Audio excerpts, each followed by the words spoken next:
Hello and good day.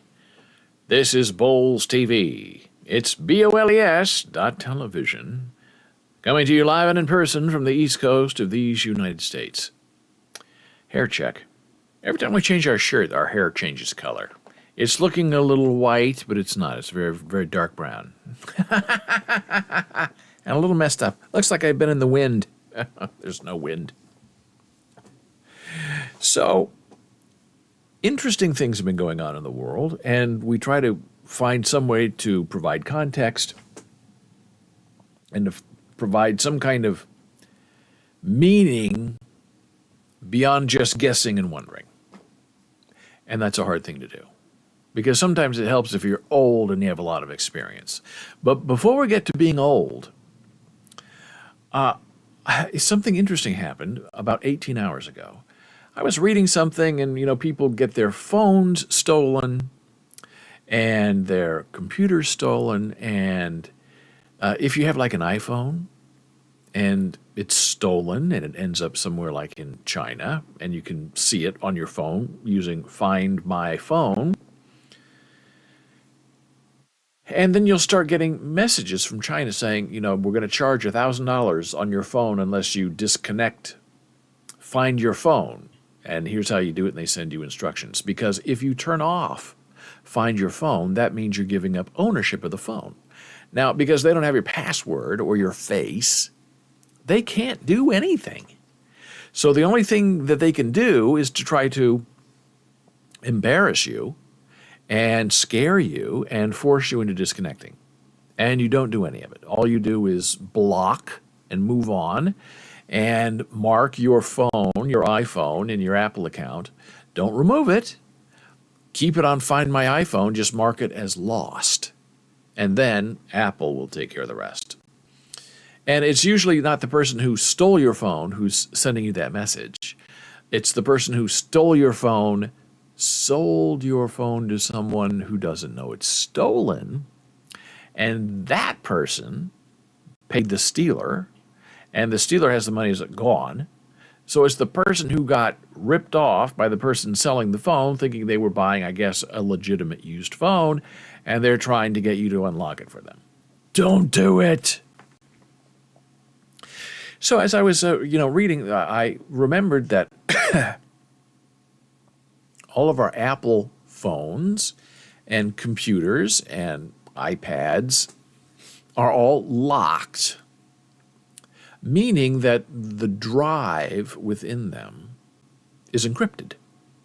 Very easy to do on a Mac. You just go to your drive and you kind of get asked, do you want security on your computer?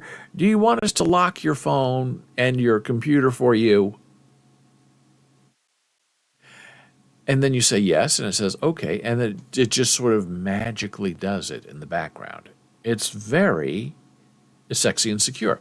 And some people 10, 15 years ago liked the idea of drive encryption, but they were also very concerned that it slowed down your machine, because read writes to your drive that's encrypted has to be unencrypted on the fly instead of just being, read in real time. And it was sort of proven, 15 years ago, well, actually, through caching and, technology advances, having an encrypted drive, a compressed drive, can sometimes be faster than a regular drive, even though it's more secure and safe. And then I realized, gosh, I've had our Windows machine, this big box that I'm talking to you, and then there's my little laptop over here. I thought, now, wait a minute. I've had these for about a year or so since we moved away from Mac. And I don't think those drives have ever been encrypted. So if someone stole the laptop or somehow broke into the office and took the big computer and booted it up and was able to get in or take the hard drive out and, look at all your docs, and even if you're using Google or Proton or OneDrive, things go back and forth, and sometimes you choose to have those files not stored out on the cloud, but on your computer. So that can be a little bit of a dangerous thing. And now I'm going to put up this test bed. I'm going to keep talking to you, but I have to fix one of these lights, which has gone a little haywire. And so as I work on it here, I will try to fix it. Well, I think it's all right. We're coming back live to this screen. So I looked up, encrypted drive on my Windows computer. I said, hey, encrypt. And it said, you can keep using your computer. We'll just encrypt everything in the background. And I have 2 drives on the big machine. And so I said, okay, encrypt. And on the laptop, encrypt. Never saw any kind of warning. Then I went to do the second drive on the big tower, and it was very different. It said, well, we can start encrypting, but you can't restart your computer. We're going to, it's going to take a while. You can password protect your disk. You can unlock it with a USB, or you can just leave it unlocked. And I thought, that's interesting. So the main drive is, encrypted. You log in. But like if you have other drives on your machine, maybe they're encrypted, maybe they're not, and maybe you're being super secure, and maybe you're not. It's an interesting sort of conundrum. So, yesterday, like around 3, 4 in the afternoon, I said, okay, start encrypting this C drive, the main drive. And then about half an hour later, I said, okay, well, might as well do the D drive. Oh, my goodness, the D drive. And I left the computer on all night so it could encrypt the drive. And by golly, it took 18 hours. It just finished about 10 minutes ago. And I really couldn't restart my machine or do the show because I didn't know if all this was going to work with a compressed drive or not. But it did. It is, I think. Are we live or is we are live? So I restarted the machine, installed everything, and everything works great. But boy, you would think your secondary drive would be much easier to encrypt invisibly and transparently than your main drive, but that was not the case. I guess maybe because people store more important things long-term on a secondary drive, and that's why they want it to be more secure. I don't know. But anyway, I now feel very secure because everything is locked and backed up and coded, and I have backups upon backups of hidden codes to unlock everything if something should go wrong and go haywire somehow, somewhere. I feel confident. So that's the news on the security front. If you are not encrypting your Mac computers or your Windows computers, you need to, because there are bad people out there, and there are cruel things going on in the world from which you cannot escape. Now, I've been thinking about this for a long time. And it's not about a particular person or a particular group of people, but I'm just going to speak very generally, like throwing a blanket over everything. Not a wet blanket, because this is fun, but a fun blanket over everything, with this contemplation about what happened to young people during the COVID lockdown. And my argument is going to be that kids, the fun blanket people, who were, let's say, 15, 16, 17, that age range, sort of locked down for a couple of years. Didn't really go to school. Sort of became homeschooled, maybe by choice, maybe by circumstance of the pandemic. And then the pandemic is lifted and they start to re-enter, to emerge into the world as their own sort of person. Okay, right? With me. Okay. Now, what happens to a young mind trying to emerge, trying to socialize, that is stuck, usually in a room by yourself, on Zoom, playing games, but not really being socialized? And I know there are people who have been homeschooled and then spent, their high school years all being, trained and taught via computer, via a camera stuck in their face. And it just makes you wonder, what kind of person does that mold and create? I humbly argue it creates a slightly warped, broken person. And I don't mean that in a wet blanket kind of way. I mean it in a way like, what are we going to do about it? For us old people who recognize that there is a strange, not only lack of attachment to reality and circumstance and behavior, but there is also an overreaction and overattachment to people who are replaceable for what was missed during the COVID years. And I know that may sound a little confusing, but if you step through this with me, kids who are now in high school, young people who are now in college, now on their own, hopefully away from their parents. Now, that is the really interesting key about all of this, because there has been a trend lately over the last 5-10 years, because of economy, because of helicopter parenting, militia mommies, where children are really attached to their parents in what can be very dangerous ways, because they can't think on their own, they can't survive on their own, they don't know how to do things because their parents do everything for them. And if you're of a certain age, 50 and over, you know exactly what I'm talking about. And it's sad and it's dangerous because these kids don't know what they don't know. And the world does not spin around them, even though they think it does. And there have been changes in insurance where kids can now stay on their parents' insurance until, age 25, 26. Now, my generation, the second you turned 18, which was the legal age in a lot of places, and you could drink at 18. Now I think you can only drink if you're 21. But the second you turned 18, you ran away from your parents. You wanted your own life. You wanted to create your own reality. You were tired of being put upon. And some of us moved out, ran away, different states, different cities, started a whole new life. We, the older generation, don't have that kind of hardcore attachment to our parents that, I argue, many of these COVID kids have. And I don't know exactly how you help them.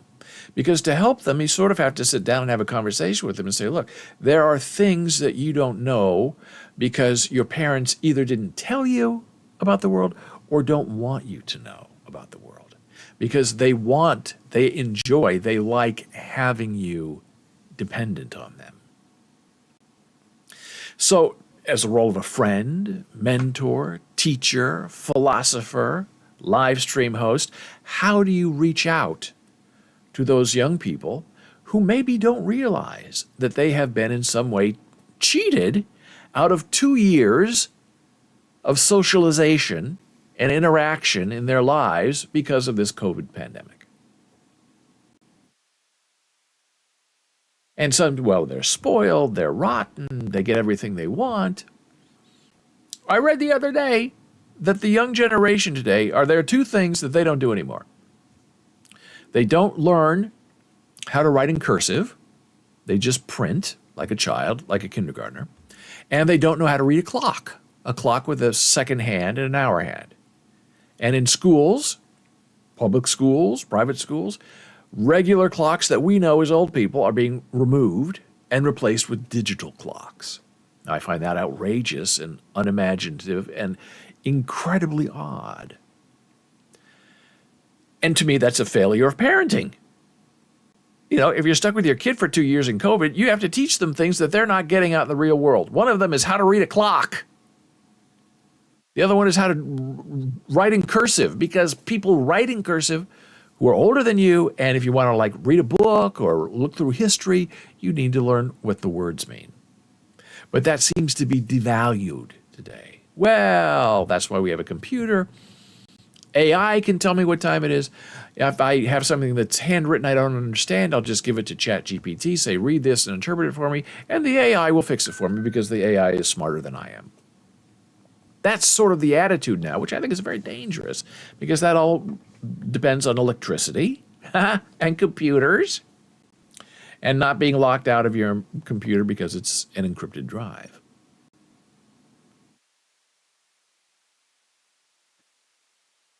So I'll give you an example.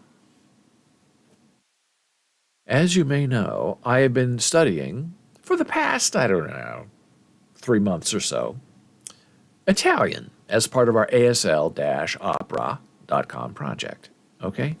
So I'm learning very slowly. I have a new appreciation for people who are learning languages because, boy, you really get taken back to your childhood learning things that you don't know. You don't know what you don't know until you find out, oh my goodness, I had no idea. Don't ask me to conjugate a verb in Italian. I can't do it. But I'm trying. And as part of my learning purpose, I am immersing myself in Italian. So I watch, Italian movies in Italian. I listen to podcasts that are Italian. And I have been very lucky to find the Italian version of Big Brother, right? And it streams 24 hours, 7 days a week in a much more fun way than they ever streamed it in the American version because I loved the early American version of Big Brother. Now, what's interesting about Big Brother, Grande Fratello, on Italian television are the young people. And that takes us right back to this COVID conversation we were having. You can tell by the way they interact with each other and how they do not interact with the older people in the house. And it's great they have older people in the house. That there is some kind of stunting there. There's something that is missed within them. And maybe it's just because I'm an old person and I relate to the old people in the cast. But watching the young people on Big Brother Italiano, it makes you concerned for the future. And I'll tell you why. So let me just see if I can show you. This is the main page. I put the link to this in our delightful Discord server. So this is the cast of Grande Fratello. Yeah? And it's very interesting. They all live in a house together 24 hours a day, 7 days a week, right? And every day they're given tasks to do. They're entertained. They have to do something because, when you're locked in something together, you have to have something to do or you're going to go, mentally and historically crazy. Now you can see this. This is telling me that I'm on an American IP. I cannot watch, the show this way. I can watch it through my other means. But if I used a VPN and set it to Italy, I could come in and watch these clips. So I can do that. So this is the cast. Now what's really interesting, what they've done, is they have the people who are in black and white are kicked out of the house. Every week someone gets kicked out. And so people leave, and interestingly, people come back in who are new. So you can see they're young, they're beautiful. Are they smart? Now that's an interesting question. Smart in what way? People smart? Not really. Book smart? Beatrice, yes. Giampiero, yes. Fiordaliso, yes. Some of the other people, not so much. And I'll tell you why. Gracia, yes. Jill, yes. Because they're older? Okay. Maybe. And the young people spent a lot of time just kind of lounging around, sleeping, sort of talking to each other. And there was sort of an incident. Rosie also was terrific. And there was sort of an incident the other day where Giampiero, this guy, old, 82 years old, all right? He was just put in the house. He seems absolutely, completely bored to death. But I'm delighted he's there. I wish I were in the house with him because we would be best friends. And he was talking to, I believe, Beatrice. And there were a few, which I'm not going to name them because I have an idea who they were, but I'm not exactly sure of their names. A few of the young people were also hanging around in the vicinity. And Jim Piero, who is an intellectual and academic, was talking to Beatrice about French literature. And they were having a deep, I saw a lot of it, they were having a deep, thoughtful, caring, adult, interesting conversation about literature. And these 3 or 4 younger, let's say, COVID kids started laughing at the conversation. In their way, because they're bored, they don't have anything else to do in the house, they were sort of making fun of these 2 old people who were talking about something thoughtful and intellectual and not about themselves. They were talking about ideas.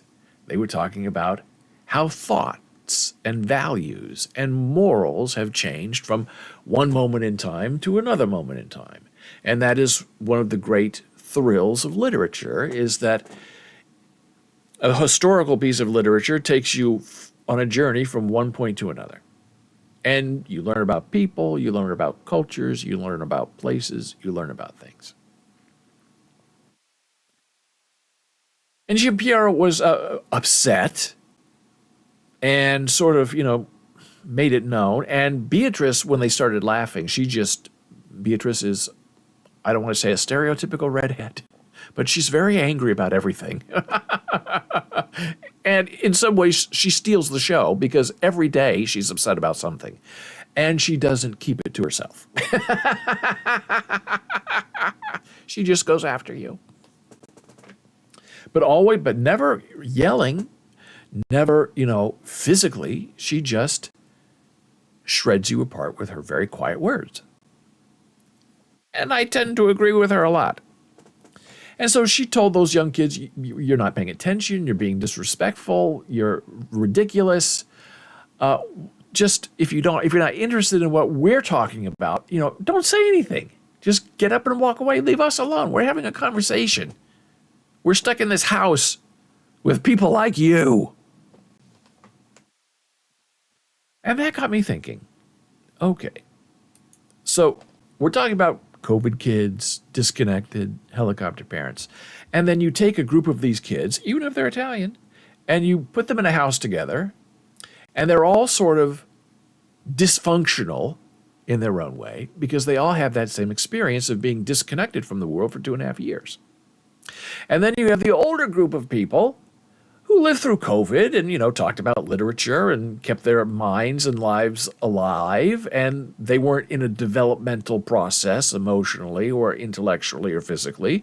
They were just out there living their lives, getting things done, working out, eating well during COVID. COVID's over. Here we go. Let's continue our lives. And these young people who put their lives on hold for 2 years, when it was time, okay, continue your life. Continue what life? They don't have a life. Their life is looking into a camera, talking to each other on Zoom, laughing at French literature. So I'm thinking, well, what if I were in that house and this was going on, what would I tell these young people? And not that they would listen to me, because they don't really seem to be very interested in what old people have to say. But I would say, Beatrice, Giampiero, the other old people in the house, I would say to these young people, look, we're old. We have lived a life to a certain point in time. In some ways, our lives are on the downhill side of life, right? Fewer days ahead of us than behind us. So we have been defined by our actions. We've been defined by our behavior. We have our accomplishments. We have our failures. We have our loves. We have our disappointments. We're cooked.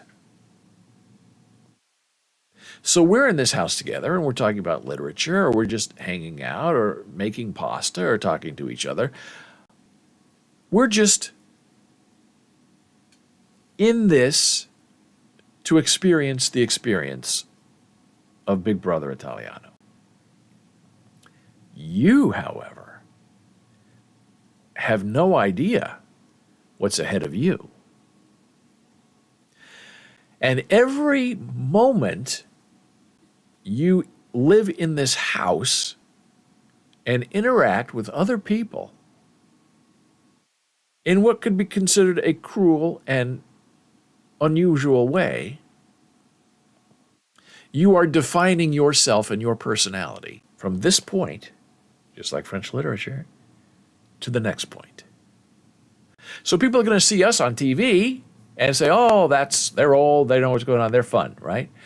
But you laughing at an old man, you laughing at a conversation about French literature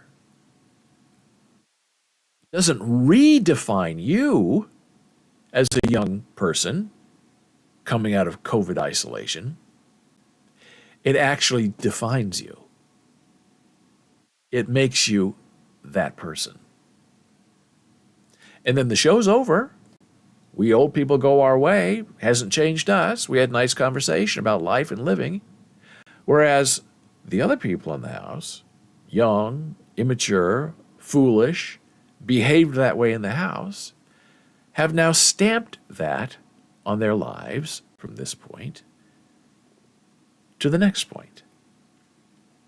And that becomes their definition, their reality, their behavior, from which they may not be able to escape because it's been imprinted on all the viewers and the other house guests and everyone involved in the show that is who they are and how they behave. You can't say the old people in the house, oh, that's who they are, I've seen them. Because it's not how they are, it's how they are in the house. Because they talk about their other lives and their outside accomplishments. Whereas the young people, their whole life now is in that house. And they're coming out of a lockdown. They're attached to their mother and father, and they don't have their mother and father there to help them, hopefully, correct them. And they behave poorly, and it's all being watched by Big Brother in the panopticon 24/7.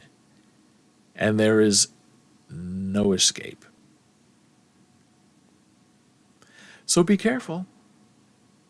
And when you're old and you try to, share what you know, especially with these young COVID kids who are trying to attach, trying to find replacements for their parents when they're now out in the real world, and they are failing and they don't know what to do about it, it's very difficult to have a conversation with them and say, your parents, maybe they just misled you a little bit. Maybe you got a little bit too attached. Maybe you need to disconnect, cut the apron strings, as they used to say when I was young, and just leap into the world on your own, all the risks, all the responsibilities, say it all belongs to me. I own my behavior. I own how I feel. I will move forward and I will not be fearful. I will not have anxiety. I will not blame other people for the problems that I have inflicted upon myself. So that's my take. And I'm going to take a very brief break, returning in a moment. Hey, we're back. I'm David Boles. This is Boles.tv. Hey, it's Boles.television. That was an interesting conversation we had on the, what I am calling the COVID attachment, I'm writing this down, syndrome. Teenage COVID attachment syndrome. And it's a problem. 2 years of malformation was allowed to ossify in the hearts and minds of these young people, and they have to get out of it, and they have to come out of it. And it's going to be hard to get out. That's no doubt. And so some of us will try to help them, but it doesn't necessarily mean they're going to like it or want to, because, like French literature, they're probably just going to giggle about it. And it's interesting, this we talked about, the removal of regular clocks and no more cursive taught in schools. And I imagine, not to be a grumpy old man, but I do imagine what this must have been like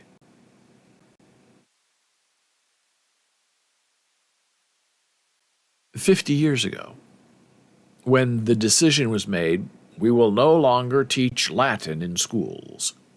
And Latin's like the origin language of the world. And there were cranky old men and cranky old women who said, oh my goodness, the young kids today, they're not going to learn Latin and they're going to be stupid. What's next? They can't read a clock? And I was never taught Latin. I knew a few Latin phrases. I knew the law was, sort of based in Latin. I've now learned that of the most alive languages in the world, Italian, is the one language that is closest to Latin, even though it's really not. How's that for confusion? So I guess things change, times change, technology changes us.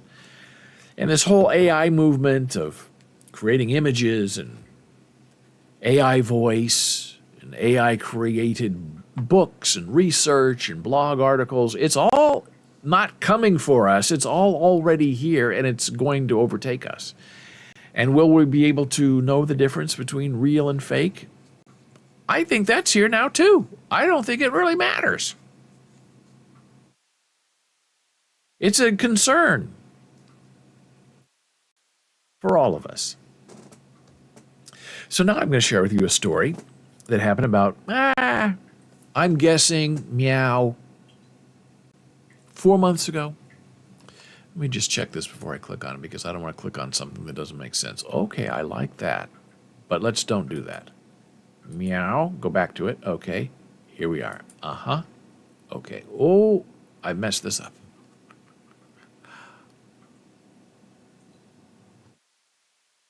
So about 2 months ago, I got a note that, hey, there's this new book of poetry that's coming out. And it's being exclusively published, like in Switzerland.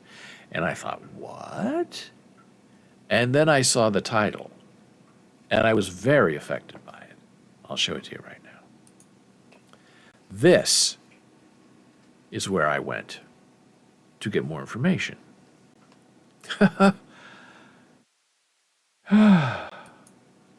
Memorial and Museum, Auschwitz, Birkenau, former German Nazi concentration and extermination camp.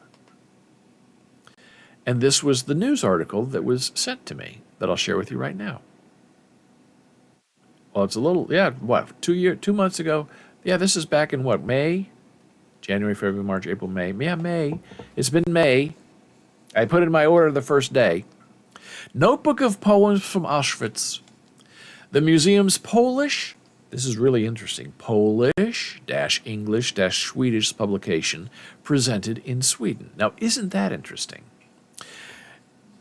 You would think, well, why not in German too? Because the Germans started it all. But it's a very definite decision not to include German in this book, which I think is really interesting and super telling. During the Gothenburg Book Fair, the most prominent literary event in Scandinavia, the Holocaust Museum showed an exceptional trilingual publication, Notebook of Poems from Auschwitz. And that's the really interesting thing about the book, is that it is presented in 3 parts. It is 3 books in one. It's in Polish, It's in English, and it's in Swedish. The Polish-English-Swedish publication includes a reprint of a valuable document, a notebook containing a dozen or so poems written by female prisoners of Auschwitz to Birkenau during their imprisonment. This particular collection was probably created in the camp hospital in 1943 or early 1944. So right when all of this was starting to come down really hard.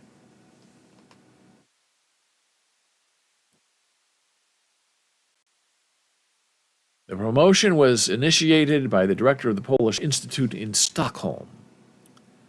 Pavel, who was also the originator and co-partner of the publication, Notebook with Poems from Auschwitz. He described his first encounter with Janina and her notebook in the following way. I received an invitation to visit Mr. Adams' residence. The moment the documents were retrieved from the cabinet, along with this notebook, will remain etched in my memory forever. We immediately decided that this should be exhibited more extensively to the world because we owe it particularly to Mr. Adams' mother, the prisoners, Mr. Adam, and his children. When my mother was rescued from the camp and arrived in Sweden, she was completely emaciated and weighed 27 kilograms. The only objects she had with her were a medal with the Virgin Mary and a notebook from Auschwitz that she had miraculously saved.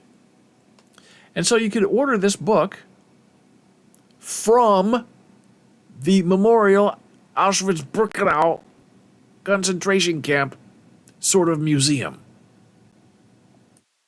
And I did. And it arrived yesterday. And this is the book.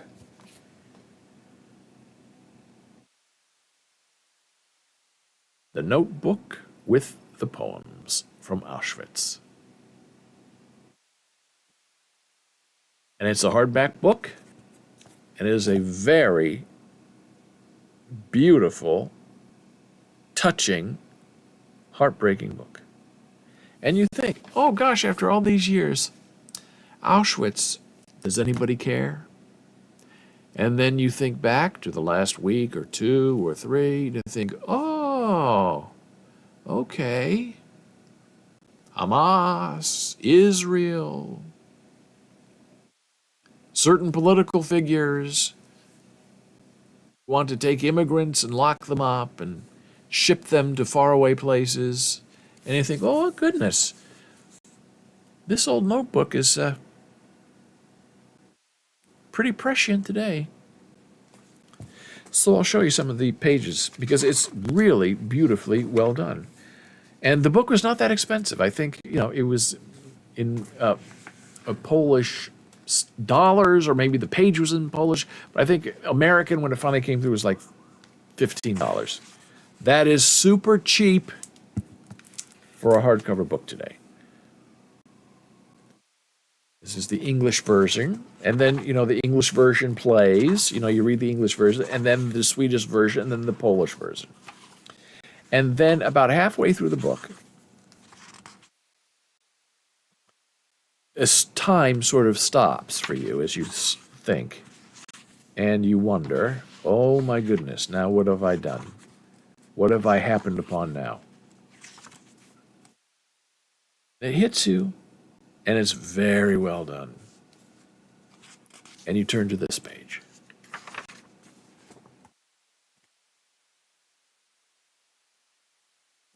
That is the beginning of the Notebook from 1944.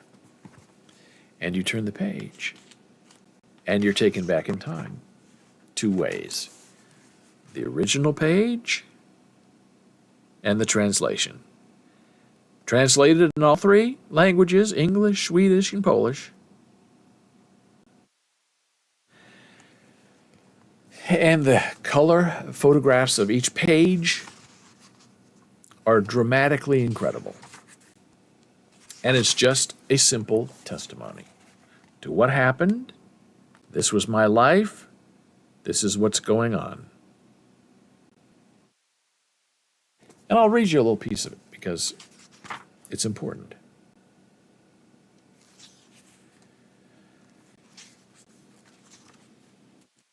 And it's a beautiful notebook. The whole thing is really produced really well.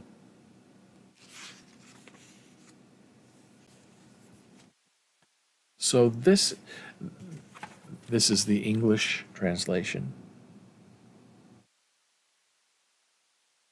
So I'll read you this little passage, and I have to put on my glasses because I'm an old man. Not a grumpy old man, not a cranky one. Oh, here. We're testing our always look at you filter, right? So how does it work with my glasses? My reading glasses make my eyes look even bigger. With the filter, I look even worse, but that's okay. So this is called, this little piece, Warsaw. And we don't know the author. Author unknown is what it says on the page. Slowly we journeyed into a cattle train. Destination unknown, months uncertain. This voyage's memory forever to remain. Through barred windows, enchanted night's curtain, lengthy hours midst dirt and cold embrace, dreams of bread and water in a distant space. Behind us, shrouded in mist, lay Warsaw's grace. Warsaw, Warsaw, my Warsaw. We journeyed in exhaustion, travel so dread, to grasp the tactics against the foe we tread. Meadows, forests, fields faded from view. A grimmer enslavement came into our purview. Sky, earth, birds vanished from sight. Barbed wires, barracks, shadows of fright. Train rushed in rhythm of that somber day's light. Warsaw, Warsaw, my Warsaw. An SS guard, rifle in hands, sturdy stance. Warsaw, he says, found on the map's expanse. Great honor from such a city to stand, whose heroism rises into legend grand. I step from the hut, thrust into this fight, no choice given, forced into the night. May God grant my return, my soul does confide, Warsaw, Warsaw, my Warsaw. And it goes on, and you are there in the concentration camp with these terrible, poor, unfortunate people. I'll read the rest of this poem. It's not that much longer. Lice-infested bed, a life stilled in strife, unwilling departed from the mortal life. Under moon's tear, a world so chill, her lips whisper, Warsaw, with the heart's thrill. To the Osbenlager's fate, path she's embraced, diarrhea, typhus, delousing she faced. Endurance tested, she could no longer fight this chase. Warsaw, Warsaw, my Warsaw. Leichen commando, without remorse, cold breath. Crematorium, their trade in the realm of death. Amidst constant suffering's twisted course, they sang amid corpses and dark discourse. Dearest, what do you miss of home's embrace, yearning as distance continues to erase? Because it's getting closer, and we're rushing away from hell's space. Warsaw, Warsaw, my Warsaw. It's very effective. It's a wonderful book. And it makes you wonder, what if this book were in the Italian Big Brother house, and the older people who know and the older people who remember, what would the young people say? What would the young people do? Would they listen? Learn? Understand there are some things they don't know and some things that they need to know? Or would they simply, as they did with the French literature conversation, just laugh and giggle and find the whole thing funny?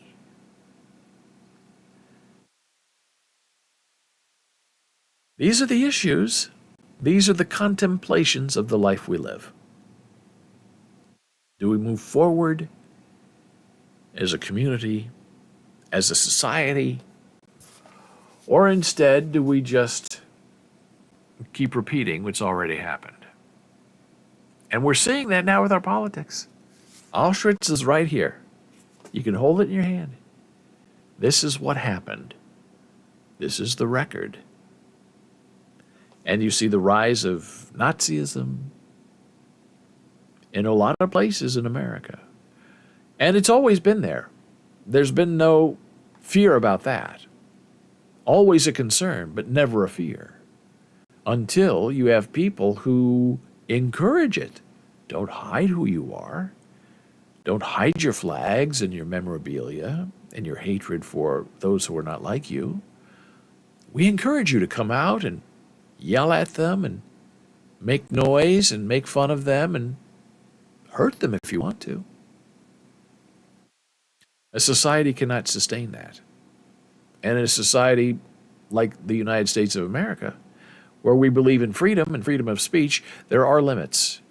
We just can't go out and do whatever we want, whenever we feel like it, however we please to do it.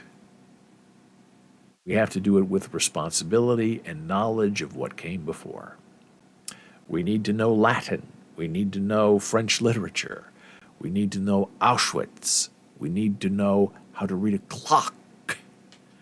We need to be able to read in cursive what and how people write and what and how people think and thought and how that information is passed on to young people who don't know and who have been isolated really from the effects of the world for 2 years. Not always by their choice, but by the circumstances of the world in which we live. And that's our show. I thank you so much for being here today. I've enjoyed our time together. If you have anything to say, comment. You can go right to our Discord server. Here it is again for you if you need to find it and say hello. Until next time, I'm David Boles, and this is Boles.tv. Hey, it's Boles.television. I'll see you again soon. Bye.